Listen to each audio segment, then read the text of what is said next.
This is Sourya. మంగ్లీకి సంబంధించిన scam ఇప్పుడు ఏదైతే మనం వింటూ ఉన్నామో 150 crores అని 200 crores అని 1000 కోట్లని అంటూ ఉన్నారు.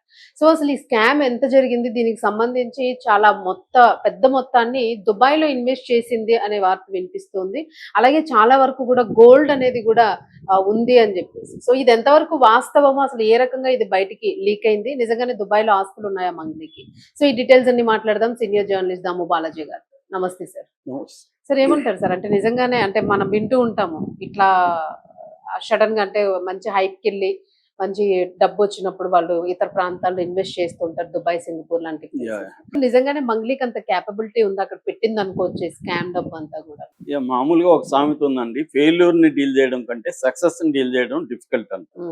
ఫెయిల్యూర్ అంటే మన దగ్గరికి ఎవడు రాడు, మనం ఒకటే డీల్ చేసుకోవాలి. సక్సెస్ అంటే ఎవడెవడో వచ్చేస్తాడు, ఎవడెవడు నీ పేరు చెప్పి ఏం చేస్తాడో తెలియదు, నిన్ను ఎవరు ఎలా మ్యానిపులేట్ చేస్తారో తెలియదు. నీకు సపోర్ట్ సిస్టమ్స్ లేకపోతే ఎవరెవరు వచ్చి సపోర్ట్ సిస్టమ్ ప్లేస్ లోకి వచ్చేసి వాళ్ళు హైజాక్ చేసేస్తారు. సో ముఖ్యంగా కింది కులాల నుంచి లేకపోతే కింది వర్గాల నుంచి ఎదిగిన వాళ్ళకి ఈ ప్రాబ్లమ్స్ ఎక్కువ ఉంటాయి. అదే ఆల్రెడీ ఎస్టాబ్లిష్, ఇప్పుడు నాగార్జున ఫ్యామిలీ ఉంది, అందులో నుంచి ఒక అతను వచ్చాడు అనుకో, ఒక అమ్మాయి వచ్చింది అనుకో, వాళ్ళకి ఆల్రెడీ సపోర్ట్ సిస్టమ్ ఉంటుంది. సక్సెస్ వల్ల వచ్చే ప్రాబ్లమ్స్ ని కూడా వాళ్ళు డీల్ చేయగలుగుతారు. వీళ్ళు కింది స్థాయి నుంచి వచ్చిన వాళ్ళు, మంగ్లీ లాంటి వాళ్ళు. మంగ్లీ తీసుకుంటే ఒక మామూలు గిరిజన అమ్మాయి, బంజారా అమ్మాయి. ఆ అమ్మాయి అక్కడ ఒక ఎన్జిఓ, గుత్తి అనంతపురం జిల్లాలో ఒక ఎన్జిఓ ఉంది, డిఆర్ ఏదో ఉంది దాని పేరు. ఆ ఎన్జిఓ సహాయంతో అమ్మాయి చదువుకునింది, కొద్దిగా టాలెంట్ కూడా ఉంది కాబట్టి పాడే టాలెంట్, మ్యూజిక్ స్కూల్లో చేరింది, క్లాసికల్ అవన్నీ నేర్చుకున్నది. అక్కడ నుంచి పాడుతూ తెలంగాణకు వచ్చి తెలంగాణ అమ్మాయిలాగా ఇక్కడ భాష నేర్చుకొని, ఇక్కడ కల్చర్ నేర్చుకొని కలిసిపోయింది. అందరూ కూడా తెలంగాణ అమ్మాయి అని ఆ మధ్య వరకు కూడా అనుకున్నారు. సో అలాగా అమ్మాయి పాపులర్ అయింది. దాని తర్వాత దేశ విదేశాలకి ఆమె పేరు వచ్చింది, సక్సెస్ అయింది. కానీ సక్సెస్ తో పాటు వివాదాలు కూడా ముందు నుంచి ఉన్నాయి. అంటే రాజకీయ నాయకులతో కలవడం, జగన్ దగ్గరికి వెళ్ళడం, అక్కడ ఇది చేయడం. అంటే ఒక స్టేజ్ తర్వాత నెక్స్ట్ స్టేజ్కి ఎలా వెళ్ళాలి, దానికి తగిన మనకున్న సపోర్ట్ సిస్టమ్స్ ఏంటి, ఈ యాంగిల్ లేకపోతే గుడ్డిగా మనం వస్తున్న దాన్ని ఉపయోగించుకుంటూ గ్రీడ్ కూడా వచ్చేస్తుంది. ఎంతైనా సరిపోదు, ఇంకా కావాలి ఇంకా కావాలని. ఇది అంటే పేరు ప్రతిష్ట తగిన మనీ ఉండదు. చాలా మందికి ఇదే ప్రాబ్లం. వాళ్ళకి పేరు వస్తుంది, డబ్బు ఉండదు. పేరు వచ్చినంత పేరుని మెయింటైన్ చేసుకుంటే ఆ సర్కిల్లో జరగాలంటే డబ్బు అవసరం. సో అందువల్ల డబ్బులు సంపాదించడానికి ఒక్కొక్కసారి సోకాల్డ్ ఇమ్మోరల్ గాను, ఇల్లీగల్ గాను వెళ్లాల్సిన అవసరాలు ఏర్పడతాయి. దీంట్లోకి మెల్లమెల్లగా వాళ్ళకి తెలియకుండా వెళ్తారు. నేను ఇందాక చెప్పినట్టు ఎవరెవరు వచ్చి వాళ్ళని లాగేసుకుంటా వెళ్తారు. సో అది ఒక ట్రాప్ అనమాట. దాన్నే ఇమేజ్ ట్రాప్ అని తమిళనాడులో ఒక థియేటర్ భాస్కర్ అని బుక్ కూడా రాశారు. దాని పేరే ఇమేజ్ ట్రాప్. అంటే మన ఇమేజ్ తగినట్టుగా మనం జాగ్రత్తగా లేకపోతే, మన ఇమేజ్ని మనం నమ్మేస్తే మనం ఆ ట్రాప్లోకి వెళ్ళిపోతాం. ఇది కొంతమంది డీల్ చేయగలుగుతారు, కొంతమంది డీల్ చేయలేరు. అలాగే ఇప్పుడు మంగ్లీ పరిస్థితి కూడా ఒక స్టేజ్కి వెళ్ళింది. కానీ ఇప్పుడు ఈ కుంభకోణం అనేది ఆమె డీల్ చేయడంలో తడబాటు కనబడుతుంది క్లియర్గా. సో అందరికీ అమ్మాయి మీద అనుమానం రావడానికి ప్రధాన కారణం అమ్మాయి బిహేవియరే, వేరేదేమీ లేదు. అంటే దొరకను అనుకుని ఉండడం వలన ఇప్పుడు ఆమె నిజానికి ఇన్వాల్వ్ అయిందా లేదో మనకి తెలియదు కాబట్టి మనం అలాగా చెప్పలేము. కానీ ఆమె బిహేవియర్ ఏంటంటే క్లియర్గా బాధితుల తరపున నిలబడకుండా తన పేరును ఉపయోగించుకొని వందలాది మంది మోసగించిన రమావత్ మధు, భరత్ చౌహాన్, శైలజా చౌహాన్, బాలాజీ నాయక్, శివ చౌహాన్ వీళ్ళకి యాంటీగా ఆమె నిలబడకుండా బాధితులకి అండగా నిలబడుతున్న అడ్వకేట్ సుబ్బారావు కావచ్చు, హేమకాంత్ రెడ్డి కావచ్చు, ఇలాంటి వాళ్ళకి యాంటీగా ఆమె నిలబడడం అనేది ప్రధానంగా అందరికీ అనుమానాలు వస్తున్నాయి. రెండోది, మీడియాని కూడా ఆమె తప్పుపడుతూ మీడియా ఏదో తనకి వ్యతిరేకంగా కుట్ర పన్నుతున్నట్టుగా కూడా మాట్లాడడం కూడా జరుగుతుంది. ఇక్కడ రెండు విషయాలు ఏమంటే, మీడియా పాయింట్ ఆఫ్ వ్యూ నుంచి చెప్పాల్సింది ఏంటంటే, మీడియాకి ప్రత్యేకంగా మీడియా అనేది ఏమి ఒక ఏకశిలా సదృశ్యం కాదు. మీడియా అనేది రకరకాల ఛానల్స్, రకరకాల కలిసి మీడియా. అందరికీ ఒక వ్యక్తి మీద ఏమీ యాంటీ ఉండదు. ఒకవేళ తెలుగుదేశం గట్టిగా తెలుగుదేశం ఉంటే తెలుగుదేశానికి యాంటీగా ఉన్న మీడియా వీళ్ళకి యాంటీగా ఉంటుంది. అప్పుడు ప్రో కూడా ఉంటది, ఒక మీడియా ప్రో కూడా ఉంటది కదా. అవును. సో ఇప్పుడు ఈమెకి యాక్చువల్ గా ఈమె జగన్ వైపు ఉంది కాబట్టి కొంత తెలుగుదేశం సంబంధించిన మీడియా ఈమెకి యాంటీగా ఉండే అవకాశం ఉంది. కానీ జగన్ మీడియా ఈమెకి గట్టిగా సపోర్ట్ చేయాలి. జగన్ కి కూడా సోషల్ మీడియా స్ట్రాంగ్ ఉంది, కానీ ఎవరు కూడా ఈమెకి గట్టిగా ఏమి సపోర్ట్ చేయట్లా. అదొక యాంగిల్.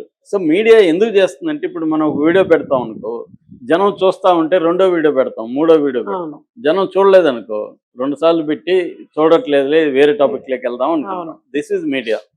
అంటే జనం కూడా ఈమె మీద నెగిటివ్ గా ఉంటేనే చూస్తున్నారు. వీడియోలు చూస్తే, ఆ కామెంట్లు చూస్తే కూడా నెగిటివ్ అయిపోయారు. ఎందుకంటే జనంకి ఇంత కోపం ఆమె మీద ఏముంది, జనాలకి ఎందుకు ఉంటుంది మామూలుగా అంటే, ఈమె బిహేవియర్ లో ప్రాబ్లమ్స్ జనాలకు కూడా నచ్చట్లేదు. అంటే నువ్వు బాధితుల వైపు నిలబడకుండా బాధితుల వైపు నిలబడే వాళ్ళ మీదనే నిందలు మోపుతున్నావు, బాధితులను కూడా వాళ్ళ బాధితులు కాదంటున్నావు. సో నువ్వే అంతే, నీకేదో దీంట్లో సంబంధం ఉంది అనేది జనం నమ్ముతున్నారు కాబట్టి ఈమెకి యాంటీగా విపరీతంగా కామెంట్లు పెడుతున్నారు. అవే ఎక్కువ చూస్తున్నారు. ఈమె అమాయకురాలు మంచిదని పెడితే వీడియో చూడట్లేదు. ఈమె మొత్తం స్కామ్ అంతా మంగిలిదే అంట అని టైటిల్ పెడితే చూస్తున్నారు. అంటే అలాంటి ఒక నెగిటివిటీ, ఈమెకి యాంటీగా ఉండే నెగిటివిటీ స్ప్రెడ్ అయిపోయింది. ఈ క్రమంలో ఇప్పుడు ఒక కొత్త, నిన్నటి నుంచి ఒక వైరల్ అవుతున్న విషయం అంటే, ఈమె దీంట్లో పెద్ద ఎత్తున డబ్బులు తీసుకుంది. ఈ డబ్బుల్ని గోల్డ్ గా మార్చి దుబాయ్లో ఇన్వెస్ట్ చేసింది. దుబాయ్లో ఇంకొక ఫామ్ హౌస్ ఉంది, గెస్ట్ హౌస్ ఉంది, అక్కడ గోల్డ్ డంప్ చేసింది అనేది వస్తుంది. ఏంటంటే మొన్నటి వరకు దుబాయ్ వార్ జోన్ లో ఉంది కాబట్టి రాకపోకలు లేవు, కొద్ది రోజులు ఫ్లైట్స్ కూడా సస్పెండ్ అయినాయి. అయితే ఇప్పుడు ఫ్లైట్స్ ఓపెన్ అయిపోయినాయి, వెళ్తున్నారు, మళ్ళీ పరిగెత్తున్నారు. చాలా మంది దుబాయ్ చాలా వేగంగా పరిగెత్తున్నారు. ఎందుకంటే అక్కడ వీళ్ళ వ్యాపారాలు ఉంటాయి, అక్కడ వీళ్ళకి తెలిసిన వ్యవహారాలు ఉంటాయి, ఇవన్నీ డీల్ చేసుకోవాలి కాబట్టి మళ్ళీ పరిగెత్తున్నారు. అలాగా మంగ్లీ కూడా దుబాయ్కి వెళ్ళిందన్న వార్త వస్తుంది. నిజంగా దుబాయ్కి వెళ్ళిందా అనేది అఫీషియల్ గా కన్ఫర్మ్ కాదు. అట్లాగే ఆమె ఏ పని మీద దుబాయ్కి వెళ్ళిందో కూడా తెలియదు. చాలా అక్కడ దుబాయ్ తెలుగు అసోసియేషన్ ఉంది, దాని తరఫున ఈమె ప్రోగ్రామ్స్ ఇవ్వడానికి కూడా వెళ్తుంది. అలాగే వెళ్ళిందా అనేది ఏమీ తెలియదు. కానీ ఒక వార్త అయితే వైరల్ అవుతుంది. అదేంటంటే ఈమె డబ్బులు దాచుకోవడానికి వెళ్ళిందని. ఇక్కడ 2 యాంగిల్స్ అండి. ఒకటి legal angle, 2 moral angle. Legal angle ఏంటి, ఈమె మీద ఇప్పటి వరకు ఏ బాధితులు కూడా కంప్లైంట్ లో ఈమె పేరు పెట్టలేదు. అంటే ఇండైరెక్ట్ గా మంగ్లీ ప్లాట్ కి తీసుకెళ్లాడు మధు, మంగ్లీ చిన్న చెల్లెల్ని పెళ్లి చేసుకోబోతున్నాడు, మంగ్లీ తమ్ముడు కూడా మాకు తెలుసు, అలాగా బాధితులు చెప్పారు తప్ప డైరెక్ట్ గా మంగ్లీకి మేము డబ్బులు ఇచ్చామనో, మంగ్లీ మమ్మల్ని డబ్బులు ఇమ్మందామన్నా, ఈ స్కామ్ లో డైరెక్ట్ ఇన్వాల్వ్మెంట్ మంగ్లీది ఉందని ఏ బాధితులు కూడా ఆరోపించట్లేదు, కంప్లైంట్ లో కూడా లేదు.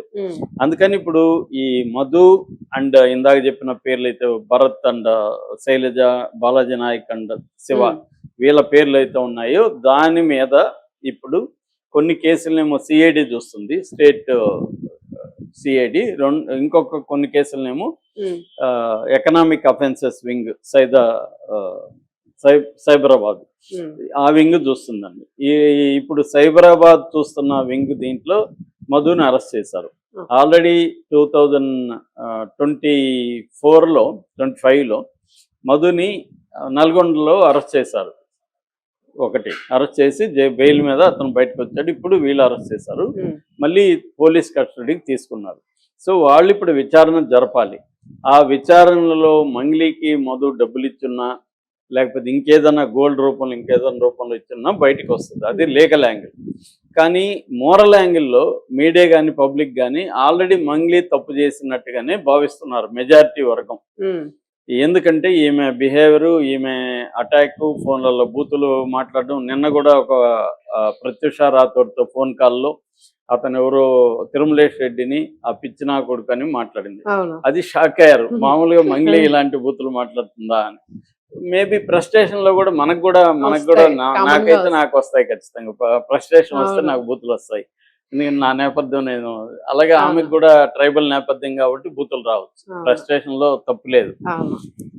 ఆమెకు తెలియదు కదా ఇక్కడ ప్రెస్ మీట్ లో ఫోన్ ఉందనేది ఆమెకు తెలియదు. ఒక పర్సన్ కి తను నమ్మిన ఒక అమ్మాయితో ఫోన్ లో మాట్లాడుతున్నా అనుకునింది, అందువల్ల ఆ ఫ్రస్ట్రేషన్ లో ఉండొచ్చు. అది కూడా ఏమి నేరం కాదు. కానీ ఆమె బాధితుల తరపున నేను నిలబడతాను అని అనింది కానీ మీడియాతో ఎక్కడా నిలబడట్లేదు. ఆమె ఇచ్చిన కంప్లైంట్ లో కూడా అది లేదు. సో బాధితుల తరపున నిలబడట్లేదు. బాధించి ఈమె పేరు చెప్పుకొని మోసం చేస్తున్న వాళ్ళ మీద చివరిలో కానీ కేసు పెట్టలేదు. అవును. మొదట్లో అంత కేసు అవును. పెట్టలేదు. ఇప్పుడు కూడా గట్టిగా నిలబడట్లేదు. తర్వాత తన గిరిజన సంఘాలతో కానీ తనకు తెలిసిన వాళ్ళకి అందరికి ఫోన్లు చేసి మీరు నన్ను డిఫెండ్ చేస్తూ ప్రెస్ మీట్లు ప్రెస్ మీట్లు పెట్టనని పెట్టండి. అడుగుతుంది. ఇవన్నీ ఎందుకు? అవును. ఓపెన్ గా వచ్చామే మీడియా సమావేశం ప్రత్యూష రాథోడ్ సజెస్ట్ చేసినట్టుగా ప్రెస్ క్లబ్ లో పెట్టేసి ఓపెన్ గా ఎందుకు డీల్ చేయలేకపోతుంది? నేను తప్పు చేయలేదు, నేను రెడీగా ఉన్నాను అని బాధితుల తరపున నిలబడతాను అని ఆమె బాధితుల్ని ఎందుకు కలవట్లేదు? వెళ్ళి కలిస్తే నీకు గిరిజనలో కూడా మంచి పేరు వస్తుంది కదా, ఆ పని ఎందుకు చేయట్లేదు అంటే ఈమెకి ఏదో ఒక రకంగా రోల్ ఉంది. దాన్ని కప్పిపుచ్చుకోవడానికి ఈమె చేస్తుంది. ఈవెన్ క్లియర్ గా సుబ్బు చెప్తున్నది ఏమంటే ఒక కేంద్ర మంత్రి పేరు చెప్పుకుంటోంది, ఒక ఎమ్మెల్యే తండ్రి తనకు ఫోన్ చేసి బెదిరించాడు, ఇవన్నీ అడ్వకేట్ సుబ్బు చెప్తున్నాడు. ఇవన్నీ ఆమె ఎందుకు చేస్తుంది? తను నిర్దోషి అయితే చేయాల్సిన అవసరం లేదు. ఎందుకంటే ఆమెకి మీడియా కొత్త కాదు, ఆమె మీడియా పర్సనే, ఒకప్పుడు ఆమె యాంకరు.